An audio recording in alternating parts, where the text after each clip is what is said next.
Dongeng Pinocchio si boneka kayu. Pada zaman dahulu kala hiduplah seorang tukang kayu bernama Geppetto.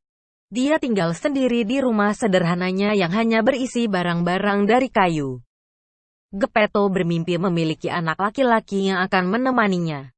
Pada suatu malam ketika dia merasa kesepian, dia membuat sebuah boneka kayu. Geppetto adalah pemahat yang handal. Boneka itu sangat terlihat nyata. "Aku akan memanggilmu Pinocchio," ucapnya.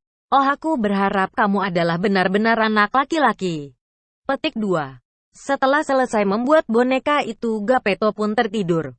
Ketika Geppetto tertidur, peri biru datang dan berbisik padanya. "Geppetto yang baik, kamu selalu menjadi orang yang baik untuk semua orang. Aku akan memberikan kehidupan untuk Pinocchio kecilmu." Dan peri biru mengayunkan tongkat ajaibnya. Suara sihir, Pinocchio pun hidup. "Lihat aku bisa bicara, aku bisa berjalan dan aku bisa menari," ucap Pinocchio bersemangat. Geppetto bangun mendengar suara berisik di rumahnya. Dia sangat terkejut, dia menemukan bahwa mimpinya menjadi kenyataan.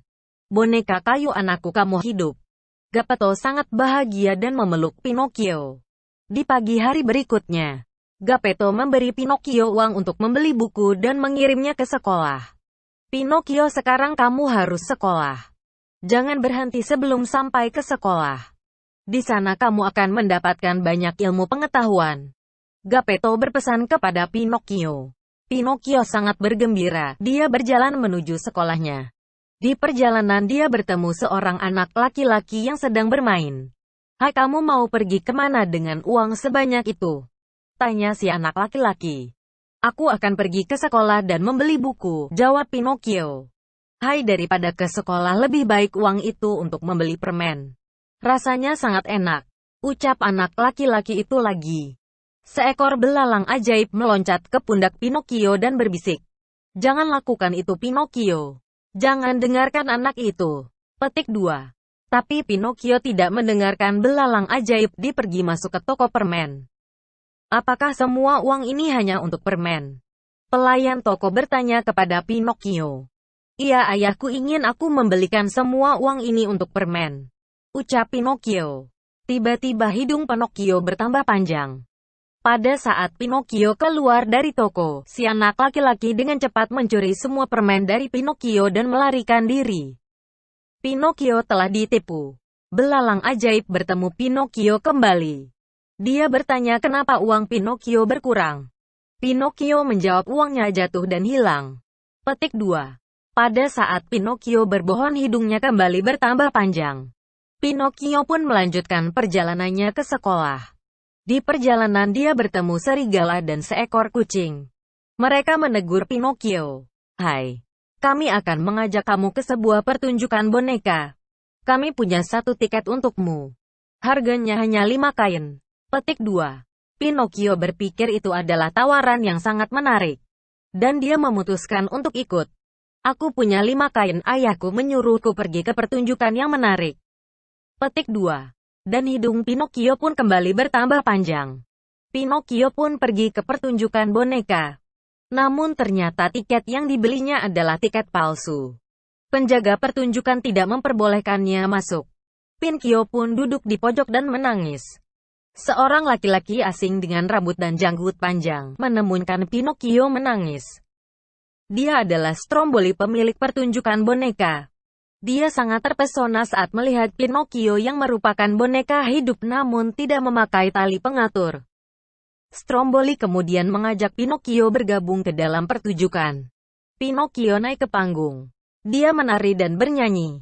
Para penonton menyukai Pinocchio. Mereka bertepuk tangan untuk Pinocchio. Pinocchio semakin bersemangat dan dia tidak melihat arah gerakannya. Dan tanpa sadar hidungnya yang panjang tersangkut tali boneka yang lain. Akhirnya pertunjukan berhenti karena menjadi kacau. Seluruh penonton menertawakan pertunjukan itu. Pinocchio sangat lelah, dia merindukan Geppetto. Pinocchio pun meminta izin kepada Stromboli bahwa dia ingin pulang. Namun ternyata Stromboli memiliki pendapat yang lain. Dia masukkan Pinocchio ke dalam sangkar. "Kamu milikku sekarang," kata Stromboli. Ketika Pinocchio duduk dan menangis di dalam sangkar, belalang ajaib muncul kembali. Lihat Pinocchio, jika kamu pergi ke sekolah seperti apa yang minta oleh Geppetto, tentu kejadian ini tidak akan pernah terjadi. Petik 2. Belalang ajaib memberi kesempatan kedua untuk Pinocchio agar mau berubah. Dia dengan cepat pergi ke rumah Geppetto dan memberitahunya apa yang telah terjadi pada Pinocchio.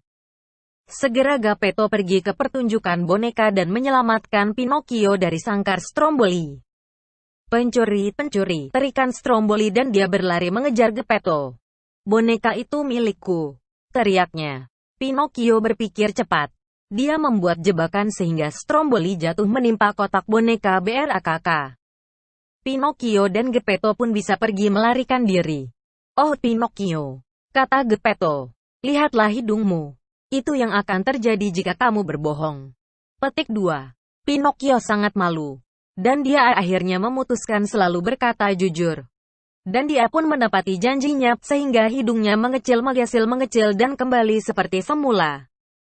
Dan akhirnya karena Pinocchio mengetahui kesalahannya dan berubah menjadi anak yang baik. Peri biru memberi mantra sehingga Pinocchio menjadi anak laki-laki yang sesungguhnya. Geppetto dan Pinocchio pun hidup bahagia. Itulah dia cerita Geppetto dan Pinocchio. Jangan lupa subscribe channel Dongeng Cerita Rakyat ya.